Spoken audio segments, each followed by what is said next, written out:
Kerja di lapangan golf, dan saya itu saudara bagikan mau bilang kan sama burung tahun, karena saya kerja di lapangan golf itu diwajibkan hari Minggu itu harus kerja, karena tamu dari luar negeri itu lebih banyak di saat hari Minggu, semua harus masuk kerja begitu saudara.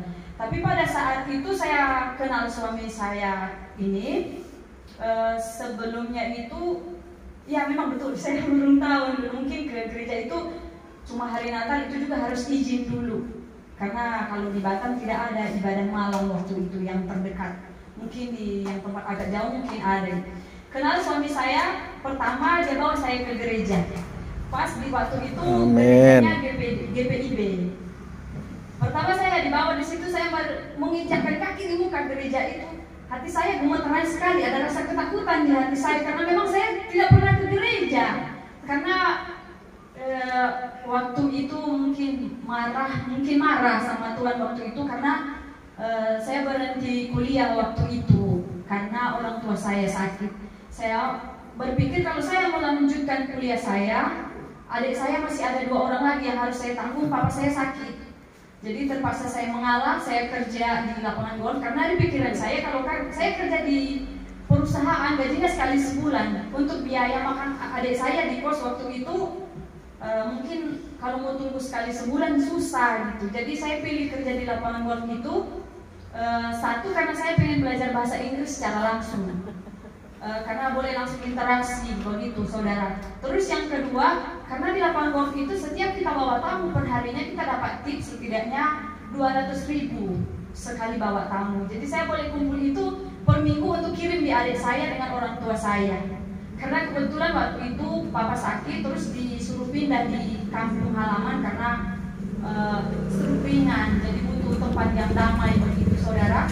Terus pulang ke kampung itu dapur di rumah bocor, kalau hujan so basah-basah di dapur begitu.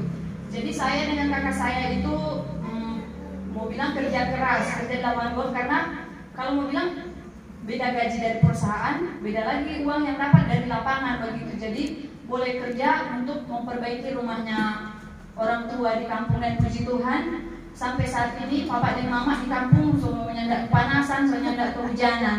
Haleluya. Dan begitu saudara, kelanjutannya saya pergi di gereja itu saya gemeteran. Terus pada saat masuk ibadah itu ada lagu seperti saya mau ikut, tidak, saya ini sesak sekali, rasa dibilang sakit, mungkin bisa dibilang sesak yang luar biasa, karena mungkin merasa saya ini so kelewatan sama Tuhan. Dari dulu saya marah karena Tuhan, saya ini suka mau sekolah, tapi Tuhan kenapa tidak kasih jalan? Kenapa anak-anak orang kaya orang tuanya suruh sekolah tapi mereka nggak mau? Saya punya niat Tuhan, tapi kenapa Tuhan nggak kasih? Jadi saat itu prinsip saya kerja di golf itu, saya kerja berarti berkatnya saya yang cari, bukan dari Tuhan begitu saudara. Itu kesalahan terbesar saya.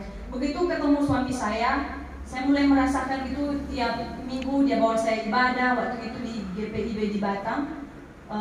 Dengar lagu ini memang bikin sesak sekali begitu. Dari situ saya rasakan memang kehadiran Tuhan ada di hidup saya.